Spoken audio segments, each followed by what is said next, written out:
विद्यार्थी मित्रों, Shri universal school द्वारा आयोजित ऑनलाइन शिक्षण में लेक्चर नंबर 5 અને ચેપ્ટર નંબર 4 ભૂમિતિના પાયાના ખ્યાલો એમાં આપ સૌનું હાર્દિક સ્વાગત છે।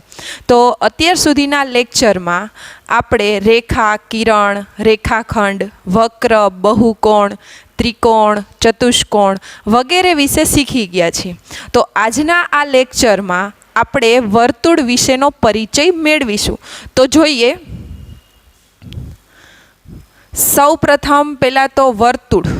તો વર્તુળ એટલે શું? તો વર્તુળનું એની વ્યાખ્યા છે કે કેન્દ્રથી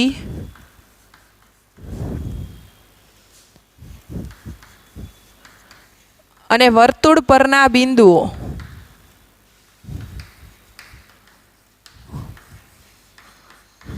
સરખા અંતરે હોય। મતલબ એનું અંતર કેવું હોય? તો કે સરખા અંતરે હોય। કેન્દ્રથી વર્તુળ પરના બિંદુઓ તો કેવી રીતે? માનો કે આ કેન્દ્ર બિંદુ છે અને વર્તુળ પરના બિંદુઓ એટલે કે અહીંયા આપણે કરીએ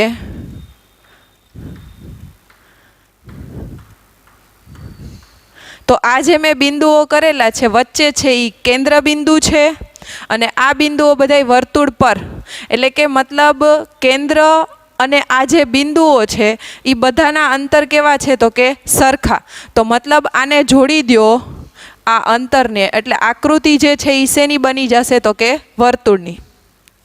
તો આ વ્યાખ્યા આવે છે વર્તુળની। પણ આપણે અત્યાર સુધી શું શીખી ગયા છીએ કે વર્તુળ એટલે શું? તો કે વર્તુળ એટલે એક પ્રકારની ગોળ આકૃતિ। એટલે કે આપણે આ યાદ રાખી શકીએ અને પ્લસ આપણે એટલું યાદ રાખવાનું છે કે વર્તુળ એ એક ગોળ આકૃતિ છે। તો વર્તુળની અંદર શું આવે છે? તો કે વર્તુળની અંદર ત્રિજ્યા, વ્યાસ અને જીવા જે આપણે 5 ધોરણ સુધી શીખી ગયા છીએ। મતલબ ત્રિજ્યા કોને કહેવાય, વ્યાસ કોને કહેવાય અને જીવા કોને કહેવાય। તો આપણે ફરીથી એનું પુનરાવર્તન કરીએ અને જોઈએ કે આ ત્રણેય કેવી રીતે વર્તુળની અંદર થાય છે। તો સૌથી પહેલાં આપણે જોઈએ ત્રિજ્યા। તો ત્રિજ્યા એટલે શું? તો કે ત્રિજ્યા એટલે કેન્દ્રબિંદુ, જે કેન્દ્રબિંદુ વચ્ચે છે અને વર્તુળ પરનું બિંદુ એટલે વર્તુળ પરનું બિંદુ એટલે અહીંયા આ કેન્દ્રબિંદુ, આ વર્તુળ પરનું બિંદુ એને જોડતો રેખાખંડ એટલે રેખાખંડનો સંકેત આ રીતે। એટલે ત્રિજ્યાની અંદર શું આવે? કેન્દ્રબિંદુ આવે અને વર્તુળ પરનું બિંદુ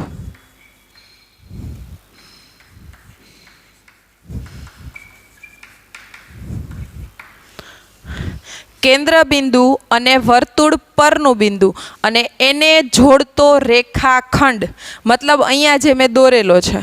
દાખલા તરીકે આને હું નામ આપું ઓ એ। તો આ જે ત્રિજ્યાનું નામ શું બન્યું? તો કે રેખાખંડ ઓ એ એટલે કે કેન્દ્રબિંદુ અને વર્તુળ પરના બિંદુને જોડતો રેખાખંડ। ત્યાર પછી વાત આવે છે તો કે વ્યાસ। વ્યાસ છે તો કે એ વર્તુળની સૌથી મોટામાં મોટી જીવા પણ કહી શકાય। અને બીજું શું આવે? તો કે વ્યાસની અંદર વ્યાસ છે એ કેન્દ્રમાંથી પસાર થાય છે, કેન્દ્રમાંથી પસાર થાય અને એની અંદર શું આવે? તો કે એક તો કેન્દ્રબિંદુ તો હોય જ અને બીજું વર્તુળ પર 2 બિંદુઓ હોય। એટલે કે કેન્દ્રમાંથી પસાર થાય, એક કેન્દ્રબિંદુ આવે અને વર્તુળ ઉપર કેટલા બિંદુઓ આવશે? તો કે 2 બિંદુઓ। તો જોઈએ, કેન્દ્રબિંદુ એટલે કે ઓ છે જ અને 2 બિંદુઓ વર્તુળ ઉપર, પણ વર્તુળ ઉપર હોય પણ વ્યાસ પાછો પસાર ક્યાંથી થવો જોઈએ? તો કે કેન્દ્રમાંથી। તો કેન્દ્રમાંથી પસાર થાય એટલે આ રીતે, એટલે 2 બિંદુઓ વર્તુળ ઉપર, એક કેન્દ્રબિંદુ, કેન્દ્રબિંદુ 2 બિંદુઓ વર્તુળ ઉપર અને વ્યાસ ફરજિયાત કેન્દ્રમાંથી પસાર થાય છે। મતલબ વ્યાસ છે તો એ કેન્દ્રમાંથી પસાર થાય તો જ એને વ્યાસ કહી શકાય. કેન્દ્રમાંથી પસાર ન થાય તો એને વ્યાસ કહી શકાય નહીં. એટલે અહીંયા આપણે એટલું યાદ રાખવાનું છે. પહેલી વ્યાખ્યા હું બોલી હતી કે વ્યાસ એટલે શું, તો કે વર્તુળની સૌથી મોટી જીવા છે. અને બીજું તો કે વ્યાસ કેન્દ્રમાંથી પસાર થાય છે. અને વ્યાસની અંદર કેન્દ્ર બિંદુ આવે અને બે બિંદુ ક્યાં આવે, તો કે વર્તુળ પર. એટલે કેન્દ્રમાંથી પસાર થાય એને આપણે વ્યાસ કહીએ છીએ. ત્યાર પછી જીવા. તો જીવાની અંદર શું આવે, તો કે જીવાની અંદર વ્યાસ છે એને પણ જીવા કહી શકાય. અને જીવાની અંદર વર્તુળ પરના બે બિંદુઓને જોડો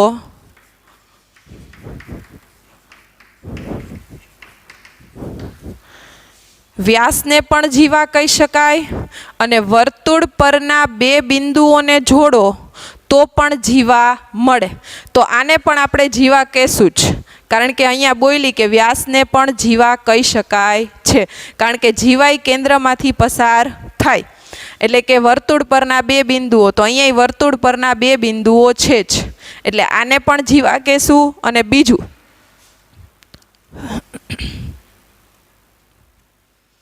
અહીંયા કેન્દ્ર બિંદુ નથી, આની અંદર કેન્દ્ર બિંદુ છે તો પણ આને જીવા કહી શકાય. અહીંયા કેન્દ્ર બિંદુ નથી પણ સામે પાછા વર્તુળ ઉપર બે બિંદુઓ આપેલા છે. તો વર્તુળ પર બે બિંદુઓ આપેલા હોય તો એને જીવા કહી શકાય. એટલે કે જીવાની અંદર કેન્દ્ર બિંદુ આવે પણ ખરા અને કેન્દ્ર બિંદુ ન પણ આવે. એટલે કહેવાનો મતલબ એટલો છે કે જીવાની અંદર વર્તુળ પરના બે બિંદુઓ હોય અને કેન્દ્ર બિંદુ આવે પણ ખરા અને ન પણ આવે. તો ફરીથી આપણે ત્રણેયમાં નજર કરીએ તો સૌથી પહેલો મુદ્દો હતો ત્રિજ્યા. તો ત્રિજ્યાની અંદર શું જોયું, તો કે કેન્દ્ર અને વર્તુળ પરનું બિંદુ. એટલે ત્રિજ્યા કેવી હોય, તો કે અડધી, જે અહીંયા આપણે જોઈ શકીએ છીએ. ઓ એ આ ત્રિજ્યા છે, આ કેન્દ્ર બિંદુ છે, આ વર્તુળ પરનું બિંદુ છે અને એને જોડતો રેખાખંડ એટલે ત્રિજ્યા. ત્રિજ્યા જે છે એ અડધી છે અને પ્લસ વર્તુળની અંદર ત્રિજ્યા અસંખ્ય હોય. માનો કે આપણને એક જ ત્રિજ્યા મળી એવું નહીં, હું અહીંયાથી દોરું તો આ બીજી પણ ત્રિજ્યા જ મળે. એવી જ રીતે વર્તુળની અંદર ઘણી બધી ત્રિજ્યાઓ મળશે. વ્યાસ ફરજિયાત કેન્દ્રમાંથી જ પસાર થાય અને વ્યાસની અંદર કેન્દ્ર બિંદુ આવે અને વર્તુળ પરના બિંદુ પણ આવે અને વ્યાસ પણ અસંખ્ય છે. અને વ્યાસ તમે દોરો એટલે વર્તુળના કેટલા ભાગ થશે, તો કે બે ભાગ થશે. એટલે મેં અહીંયા નીચે લખ્યું છે કે વ્યાસ વર્તુળને બે સરખા ભાગમાં વહેંચે છે. એટલે કે વર્તુળ જે છે અને વર્તુળની અંદર વ્યાસ દોરો એટલે વર્તુળના કેટલા ભાગ થશે, બે ભાગ, જેને આપણે શું કહી શકીએ, અર્ધ વર્તુળ. એટલે કે આ ભાગે અડધો થયો, આ ભાગ પણ અડધો થયો.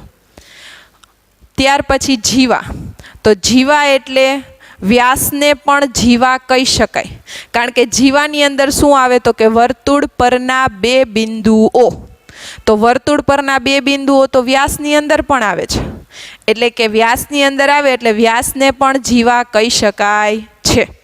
અને બીજું કેન્દ્ર બિંદુ ન હોય તો પણ જીવા આપણે દોરી શકીએ કે અહીંયા કેન્દ્ર બિંદુ નથી. અને જીવા પણ ઘણી બધી મળે વર્તુળની અંદર, પણ બધી જીવાના માપ સરખા હોય નહીં. જ્યારે ત્રિજ્યા વ્યાસના માપ સરખા જ હોય. શું કામ? કારણ કે કેન્દ્રમાંથી પસાર થાય છે. જ્યારે જીવા છે એના માપ સરખા છે નહીં, કારણ કે જીવા છે એ કેન્દ્રમાંથી પસાર થાય છે અને કેન્દ્રમાંથી પસાર નથી થતી. એટલે આટલી વસ્તુ આપણે 5 ધોરણ સુધી, 5મામાં આ વસ્તુ શીખી ગયા છીએ. એટલે 6ઠા ધોરણની અંદર આપણે આ વસ્તુ આપણને ખ્યાલ હોવો જોઈએ કે ત્રિજ્યા વ્યાસ જીવા એટલે શું. તો હવે પછી આપણે આગળ જોઈએ. તો અહીંયા સૌથી પહેલો મુદ્દો લખ્યો છે તો કે ચાપ. તો ચાપ એટલે શું? તો કે વર્તુળની અંદર, માનો કે મેં અહીંયા વર્તુળ દોરેલું છે આ, તો આપણે ત્રિજ્યા વ્યાસ જીવા તો શીખી ગયા, પણ ચાપ એટલે શું? તો ચાપ ક્યાં હોય? તો કે વર્તુળ પર હોય. તો વર્તુળ પર આપેલી હોય ચાપ, તો મતલબ આ રીતે. તો અહીંયા જે મેં પીળા ચોકથી જે અહીંયા કરેલી છે નિશાની, તો જેને આપણે શું કહીએ? તો કે વર્તુળ ઉપરની ચાપ. તો કે આ જે ચાપ અહીંયા આપણે સૌથી પહેલાં એટલે શીખવાની છે કારણ કે વૃત્તાંશ અને વૃત્તખંડ બેયની અંદર ચાપનો ઉપયોગ થાય છે. તો જોઈએ વૃત્તાંશ એટલે શું? તો વૃત્તાંશ એટલે શું આવે? તો કે વૃત્તાંશની અંદર સૌથી પહેલાં તો કેન્દ્ર બિંદુ, એટલે સૌથી પહેલાં આવશે કેન્દ્ર, ત્યાર પછી બે ત્રિજ્યા,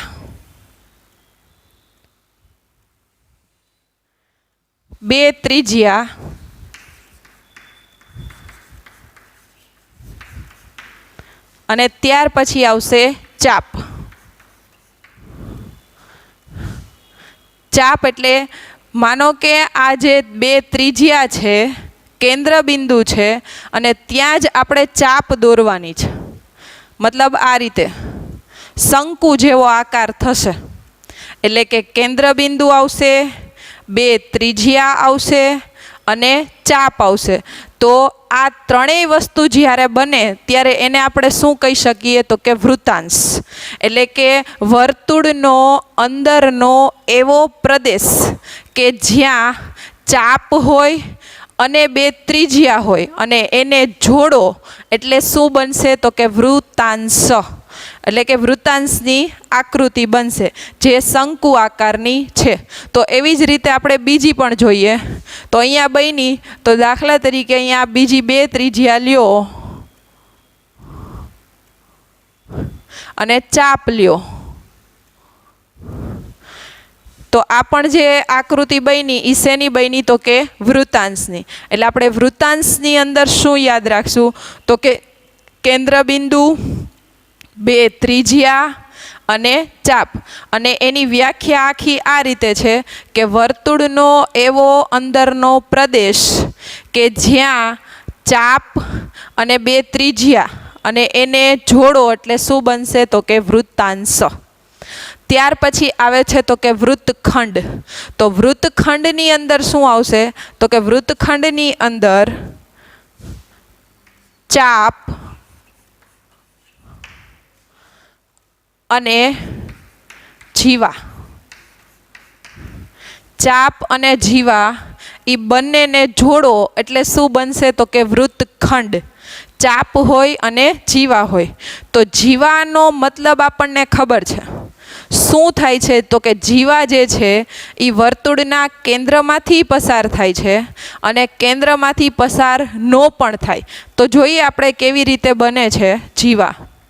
માનો કે આ કેન્દ્ર બિંદુ લીધું મેં,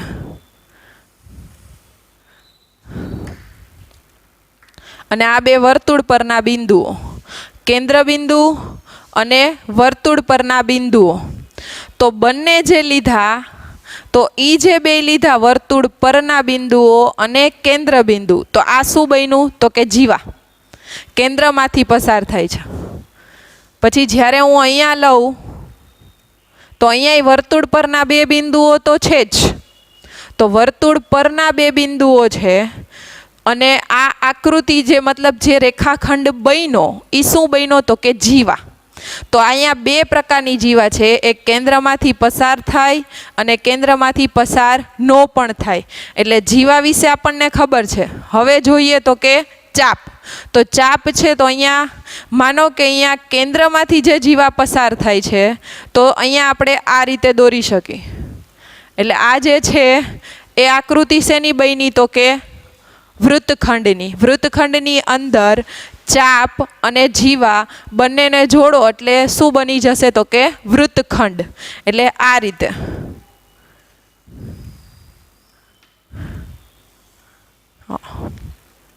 મતલબ અર્ધવર્તુળ થયો. ત્યાર પછી એવી જ રીતે અહીંયા આ કેન્દ્રમાંથી પસાર થાય છે, અહીંયા કેન્દ્રમાંથી પસાર નથી થતું. તો કેન્દ્રમાંથી પસાર નથી થતું પણ બે આપણે અહીંયા ત્રિજ્યા જીવા દોરેલી જ છે, તો અહીંયા આપણે આ રીતની બનશે.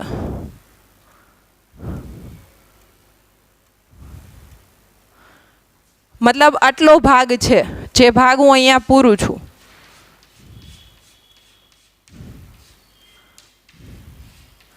મતલબ એ જેટલો ભાગ પૂરેલો છે એને આપણે શું કહીએ છીએ તો કે વૃત્તખંડ.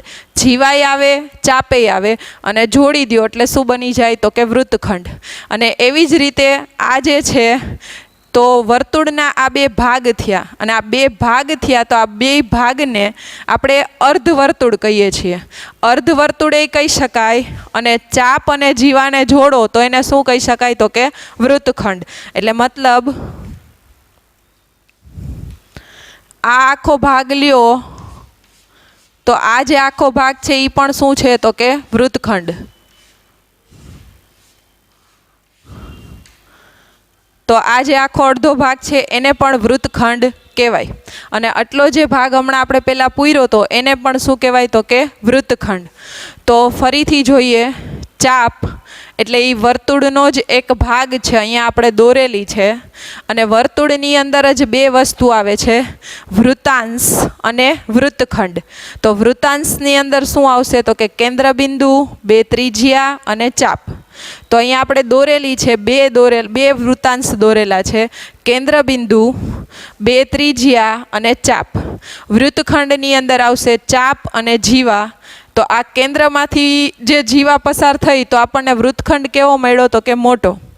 પછી કેન્દ્રમાંથી પસાર નથી તો એ પણ કેવો મળ્યો તો કે વૃત્તખંડ જ મળ્યો. એટલે વર્તુળની અંદર આટલી વસ્તુ અગત્યની છે.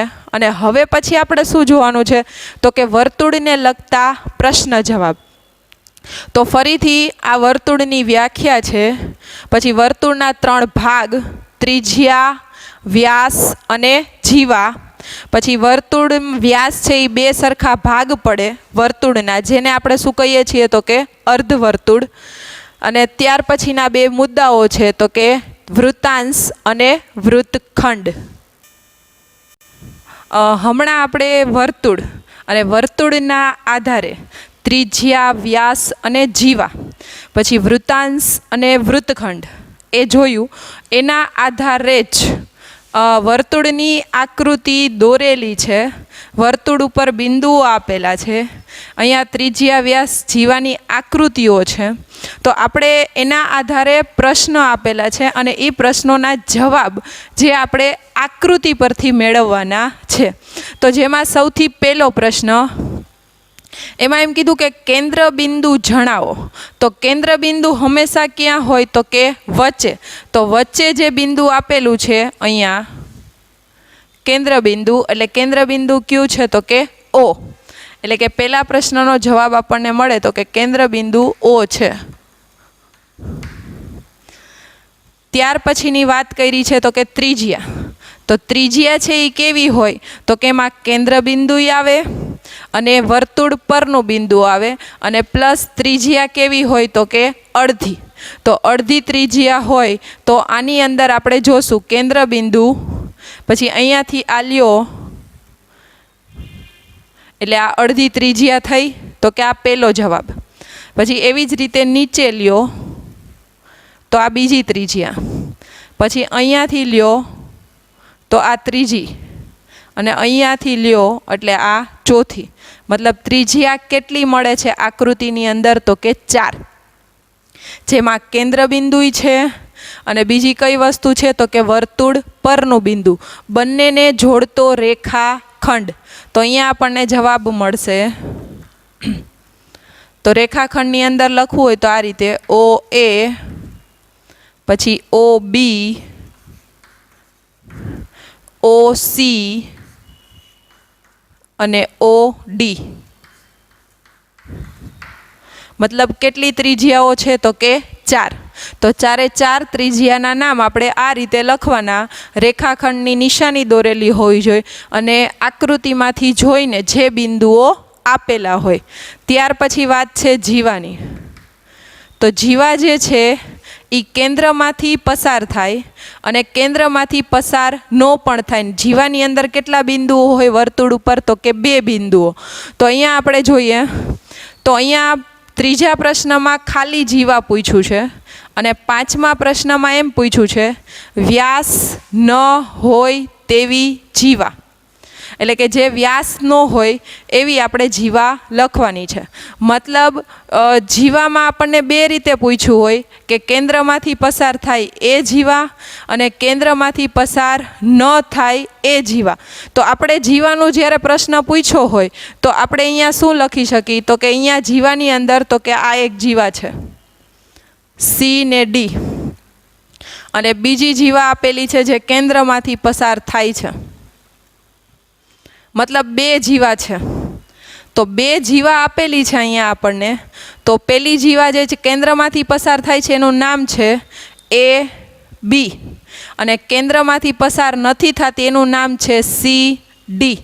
એટલે મતલબ જીવા કેટલી છે? તો કે બે.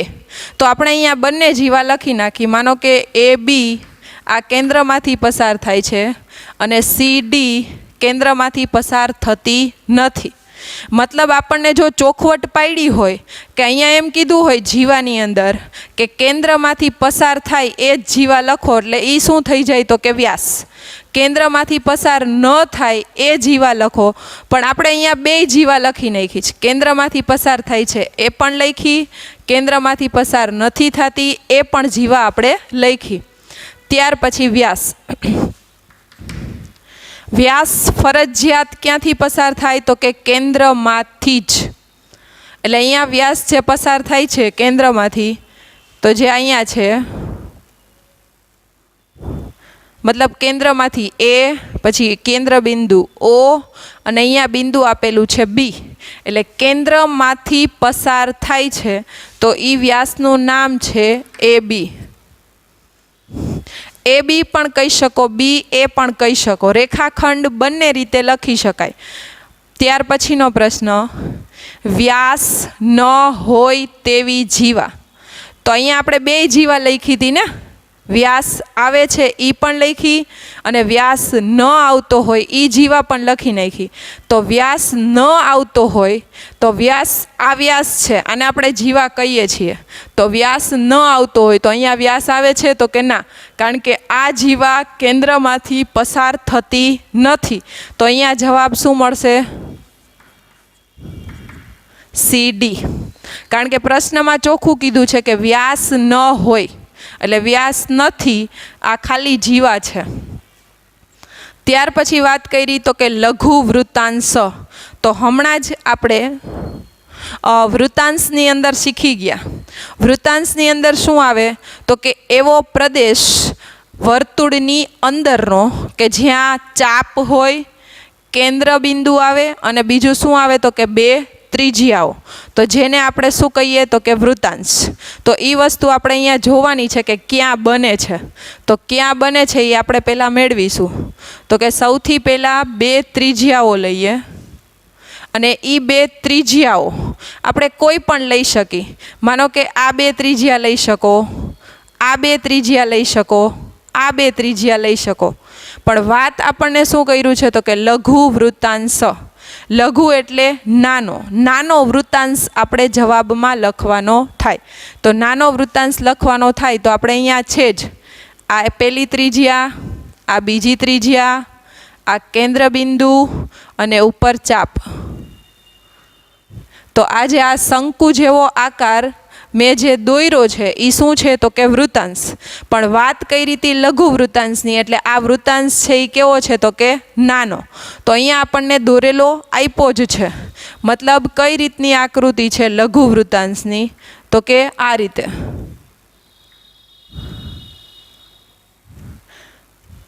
તો કે બે ત્રિજ્યા છે, કેન્દ્ર બિંદુ આવે અને ઉપર ચાપ આવે, અને એનું આખું નામ શું છે? તો કે બિંદુઓ બધા દર્શાવી દેવાના, ડી, સી અને અહીંયા ઓ. એટલે આ જે આકૃતિ સહિત આપણે દર્શાવવાનું બાજુમાં, કારણ કે એમ કીધું છે કે લઘુ વૃત્તાંશ આમાંથી ઓળખવાનો છે આકૃતિમાંથી, અને પ્લસ એની અહીંયા નાની આકૃતિ પણ દોરવાની છે. ત્યાર પછીનો પ્રશ્ન, અંદરના બિંદુઓ. તો વર્તુળની અંદરના બિંદુઓ, તો અંદર કયા બિંદુઓ છે એ જ આપણે ઓળખવાના છે અને જવાબમાં લખવાના છે. તો અંદર કયા કયા બિંદુ આપેલા છે? તો કે O બિંદુ છે અને Q બિંદુ. આ બંને બિંદુ અંદરના છે. એટલે અહીંયા આપણે લખશું O અને બીજું બિંદુ છે તો કે Q. તો આ બે બિંદુ જે છે એ વર્તુળની અંદરના બિંદુઓ છે. ત્યાર પછી બહારના બિંદુઓ. તો બહાર એટલે આ જે બિંદુઓ છે એ વર્તુળ ઉપર છે. ABCDના જેટલા બિંદુઓ છે એ ક્યાં છે? તો કે વર્તુળ પર. તો 12 બિંદુ એટલે અહીંયા આપણે લખેલું છે. તો કે 12 બિંદુ Q છે તો કે P.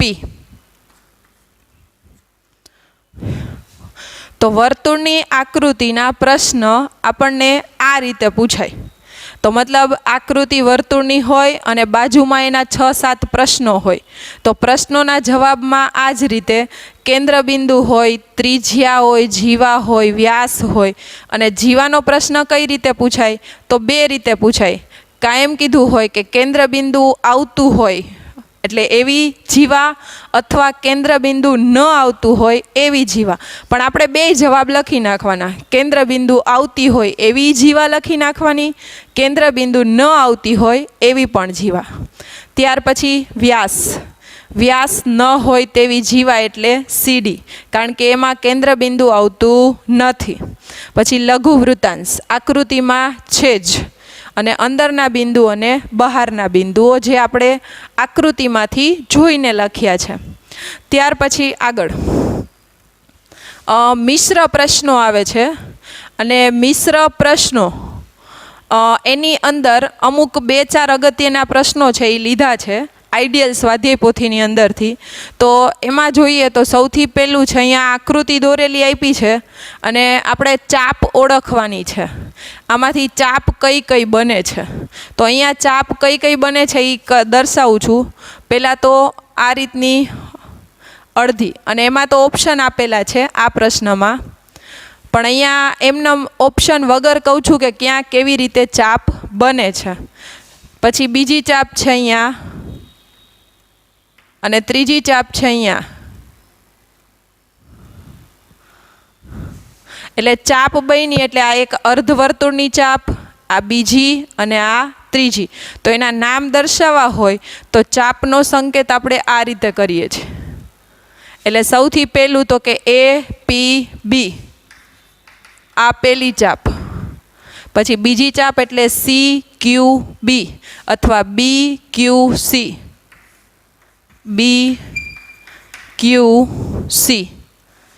ચાપ બની. અને ત્રીજી ચાપ તો કે CRA, CRA. મતલબ અહીંથી શરૂઆત કરો ચાપની કે અહીંથી શરૂઆત કરો, પણ ચાપ તો બને જ છે. મતલબ અહીંયા 3 ચાપ બની, આ પહેલી, આ બીજી અને આ ત્રીજી. પછી આપણે ઓપ્શનમાં ચેક કરવાનું કે આ ઓપ્શન આવે છે કે નહીં. ત્યાર પછીનો પ્રશ્ન, અહીંયા આકૃતિ આપેલી છે. આકૃતિના આધારે 3 પ્રશ્ન પૂછ્યા છે. સૌથી પહેલો પ્રશ્ન એમ કીધો છે કે રેખાખંડ આમાં કેટલા છે? તો રેખાખંડ કેટલા છે એ આપણે દર્શાવવા હોય તો આખા રેખાખંડ લ્યો તો આ 1, આ 2, પછી અહીંથી લ્યો એટલે આ 3, 4, 5 અને 6. એટલે ટોટલ રેખાખંડ કેટલા છે? તો કે 6. ત્યાર પછી રેખાખંડનું નામ આપવું હોય તો રેખાખંડનું નામ આપવું હોય તો આ પહેલો રેખાખંડ, દાખલા તરીકે એનું નામ લઈએ તો કે AB. બીજો રેખાખંડ તો કે CD. આ 2 આખા રેખાખંડ થયા, AB અને CD. હવે વચ્ચેનું બિંદુ કયું છે? તો કે O. તો ત્યાંય રેખાખંડ તો બને જ. મતલબ અહીંયા લ્યો તો આ પહેલો, આ બીજો, આ ત્રીજો અને આ ચોથો. તો એ કેટલા રેખાખંડ બને? તો કે 4. તો એનું લખી નાખીએ આપણે. સૌથી પહેલાં OA, OB, OC અને OD. મતલબ કેટલા રેખાખંડ થયા? તો કે 4. અને 2 ઓલા એટલે ટોટલ કેટલા રેખાખંડ બન્યા? તો કે 6. ત્યાર પછી કયા કયા રેખાખંડોનું અંત્ય બિંદુ સમાન છે? તો આ રેખાખંડની અંદર આપણે જોઈએ ત્રીજા પ્રશ્નની અંદર જોઈએ તો આની અંદર એમ કીધું છે તો કયા રેખાખંડનું અંત્ય બિંદુ સમાન છે. તો એની અંદર સૌથી પહેલાં તો આ ઉપરના જે 4 રેખાખંડ આપણે હમણાં લખ્યા ઓ એ, ઓ બી, ઓ સી અને ઓ ડી, તો એ બધાની અંદર ઓ તો આવે જ છે. મતલબ આ રીતે ઓ એ, ઓ બી, ઓ સી અને ઓ ડી, તો આ બધાની અંદર ઓ આવે છે. એટલે આ 4 રેખાખંડની અંદર સમાન અંત્ય બિંદુ કયું થશે તો કે ઓ. ત્યાર પછી આગળ હવે બીજું તો બીજા રેખાખંડમાં જોઈએ તો આની અંદર જોઈએ એ બી, તો એ બીની અંદર એ બી જે છે એ અંત્ય બિંદુ છે. એવી જ રીતે ઓ બી, એટલે આપણે બંને લખીએ ઓ બી અને એ બી. ઓ બી એટલે આ જે આપેલો છે એ રેખાખંડ અને એ બી એટલે આખો રેખાખંડ. તો બંનેની અંદર કયું બિંદુ સમાન છે તો કે બી. એવી જ રીતે આગળ ત્રીજા રેખાખંડમાં જોઈએ તો અહીંયા ઓ સી અને સી ડી અથવા ડી સી, સી ડી લ્યો કે ડી સી લ્યો બંને, તો બંનેની અંદર ક્યુ બિંદુ સમાન છે તો કે સી. આ 4 રેખાખંડની અંદર ક્યુ બિંદુ સમાન છે તો કે ઓ. આ 2 રેખાખંડની અંદર ક્યુ બિંદુ છે તો કે બી અને આ રેખાખંડની અંદર ક્યુ બિંદુ સરખું છે તો કે સી. તો મતલબ આ આકૃતિના આધારે આ 3 પ્રશ્નો આ રીતે થાય. હવે નીચે જોઈએ તો નીચેના પ્રશ્નમાં આકૃતિ દોરવાની છે 3-3ની અંદર. તો 3-3ની અંદર તો જેમાં બંધ વક્ર જે બહુકોણ ન હોય, તો બહુકોણ હોય તો એ શું હોય તો કે બહુકોણ રેખાખંડથી બનેલો છે. ચોરસ, લંબચોરસ, ત્રિકોણ, તો એ બધા બહુકોણ જે છે એ રેખાખંડોથી બનેલા છે. જ્યારે આપણે અહીંયા બંધ વક્ર કેવો દોરવાનો છે કે જે બહુકોણ ન હોય, તો બહુકોણ ન હોય તો દાખલા તરીકે હું જે અહીંયા આકૃતિ દોરું છું તો આ જે મેં આકૃતિ દોરી આમાં રેખાખંડ નથી અને છતાં આકૃતિ કેવી છે તો કે બંધ. તો આને આપણે શું કહીએ તો કે બંધ વક્ર જે બહુકોણ નથી.